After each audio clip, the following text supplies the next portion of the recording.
Macmillan Audio presents Unforgettable, A Son, Mother, and the Lessons of a Lifetime by Scott Simon. Read for you by the author.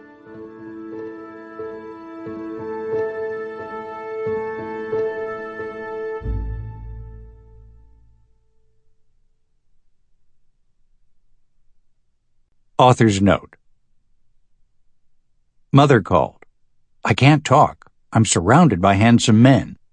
Emergency surgery. If you can hold a thought for her now.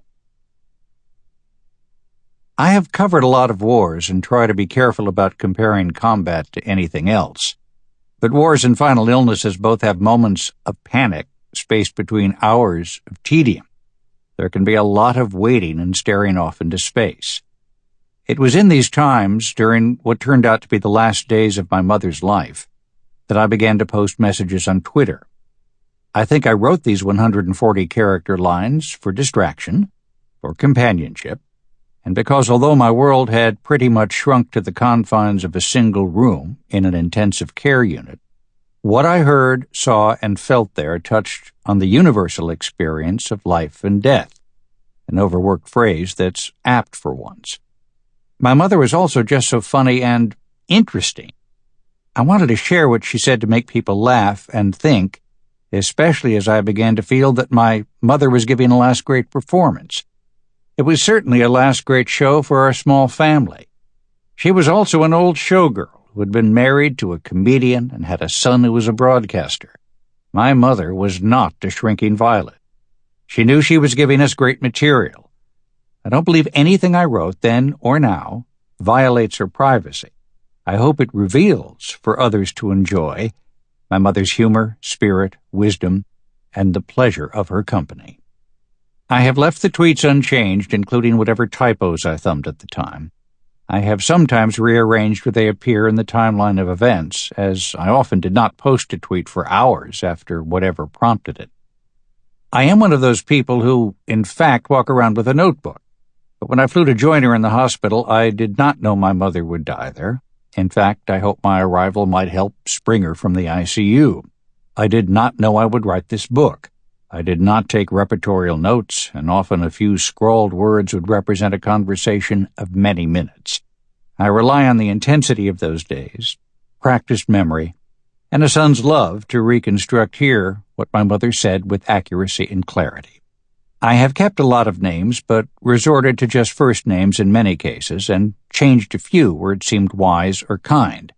I have changed the names of all doctors. All mistakes are mine, and mine alone.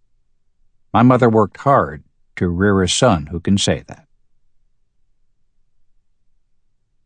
Chapter 1. Our children want to know if you're dead forever. I tell them yes, but I wonder about that too. Death makes life worthwhile. It gives each moment meaning. I hope I live to 150 and that our daughters can make it to at least 200. But death drives life. It frightens and inspires us. Do away with death and we'd have no reason to get out of bed, or into it, grow, work, or love. Why would we do much of anything if we had the time for everything? It's the certainty of death that moves us to sing and write poems, find friends, and sail across oceans and skies. It's because we know that we don't have all the time in the world that we try to use the uncertain and unknowable time that we have to do something that endures. Death is sad, grim, unwelcome, and invaluable. But it's why we try to make something of life. It's why we have children. I don't know what becomes of us when we die, but I believe I will go on to a place, which will probably look a lot like Chicago and Normandy, where I'll find my mother and my father, my stepfather, and all of our beloved cats, dogs, horses, turtles, and fish who predecease me. I'll get to take a walk with Gandhi, have a glass of Diakem with Mr. Jefferson, and a glass of just about anything with Sir Winston. I'll get together over tea and an asp with Cleopatra. Sample complete. Ready to continue?